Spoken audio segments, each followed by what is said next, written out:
On March 9, 2023, Silicon Valley Bank opened for business like any other day. By the next morning, it was gone. Not struggling, not wounded, gone. One of the 20 largest banks in America collapsed in 48 hours, and the way it happened should terrify you. Because the exact same thing could happen to your bank, right now, today. To understand why SVB collapsed, you first need to understand one simple truth. Banks are not safe boxes. We covered this in the last video. When you deposit money, the bank immediately puts most of it to work. It lends it out. It buys bonds. It makes bets. Your money is never just sitting there waiting for you. SVB did exactly what every bank does. It took deposits and invested them. The problem was where it invested them, and the timing of when the world changed. Silicon Valley Bank was not a normal bank. It did not serve regular people with checking accounts and car loans. SVB served the tech world, startups, venture capital firms, tech founders. These were its customers. For 40 years, SVB was the Bank of Silicon Valley. If you started a tech company in the 2000s, chances are SVB held your payroll. By 2023, SVB had $212 billion in assets. It was the 16th largest bank in the United States. And it had a very specific problem hiding inside those numbers. Its customers were not normal customers. Normal customers spread their deposits across many banks. SVB's customers were concentrated, mostly tech companies with massive accounts. And when tech companies get nervous, they all get nervous at the same time. This is the first thing you need to understand about SVB. It was not a diverse bank. It was a monoculture, and monocultures are fragile. Now we get to the actual mistake. During 2020 and 2021, tech was exploding. Venture capital was pouring money into startups. Startups were depositing that money into a SVB. SVB's deposits went from $60 billion in 2019 to $189 billion by 2022. That is 3 times the money in 3 years. SVB had a problem most banks dream about. Too much money coming in. It needed somewhere to put all those deposits. So SVB did what seemed reasonable at the time. It bought long-term U.S. government bonds. These are considered the safest investments on earth. The U.S. government has never defaulted on its bonds. SVB invested around $80 billion in mortgage-backed securities and long-term treasuries. Safe, right? Here is where the story turns. In March 2022, the Federal Reserve began raising interest rates aggressively, the fastest rate hike cycle in 40 years. And here's the thing about bonds that most people do not know. When interest rates go up, bond prices go down. Always. This is not a theory. It is math. SVB had bought $80 billion in bonds when rates were near zero. Now rates were rising to 5%. Those bonds were now worth significantly less than what SVB paid for them. On paper, SVB was sitting on a loss of nearly $15 billion. But here is the crucial detail. SVB had not sold the bonds. As long as they held the bonds to maturity, they would eventually get their money back. The loss was unrealized. It existed on paper, but not in practice. SVB was hoping to wait it out. That plan required one thing, that no one panic.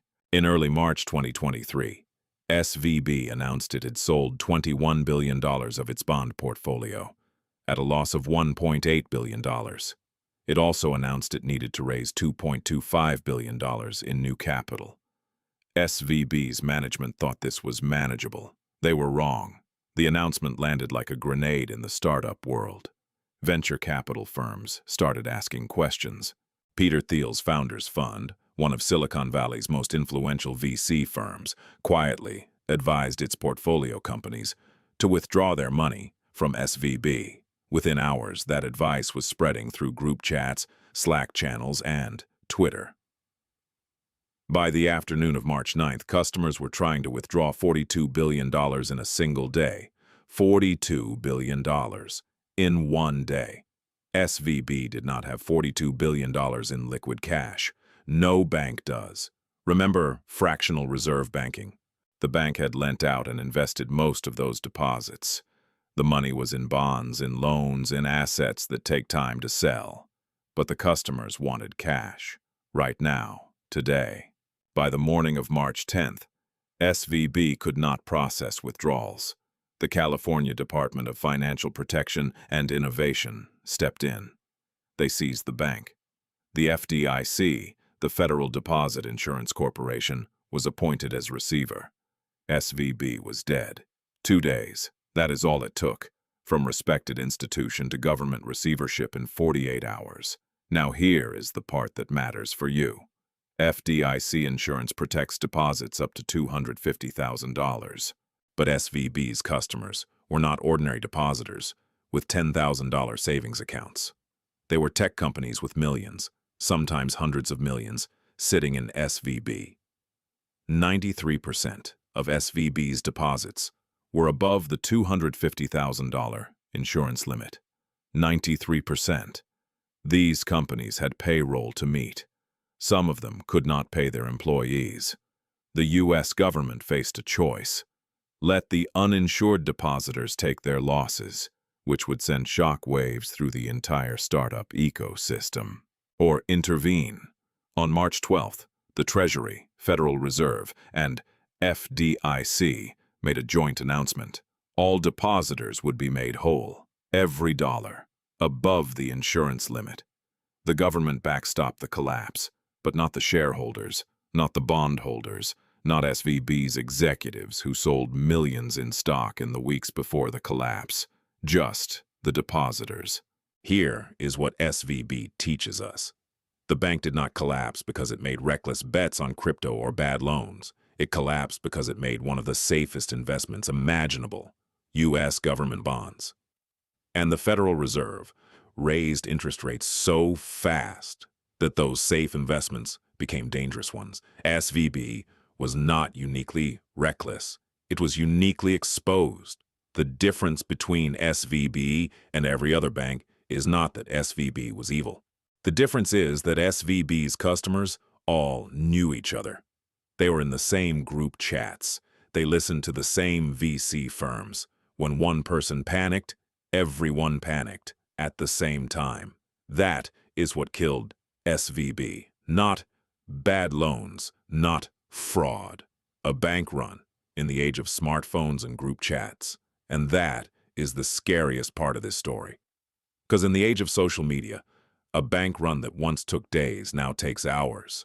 The next time someone important says the wrong thing about a bank, the next time a rumor spreads in the right Slack channel, could it happen again? The Federal Reserve thinks it has tools to prevent it. But they said that in 2022 too, right before SVB. Silicon Valley Bank survived 4 decades, 2 recessions, and a global pandemic. It did not survive a single bad news cycle. The same system that allows banks to create money out of thin air, the system we talked about last time, is the same system that makes them vulnerable to a single moment of lost confidence. So here's the question I want to leave you with. If the government stepped in to save SVB depositors, who pays for that? That is the subject of the next video. Subscribe if you want to know, because the answer will make you angry.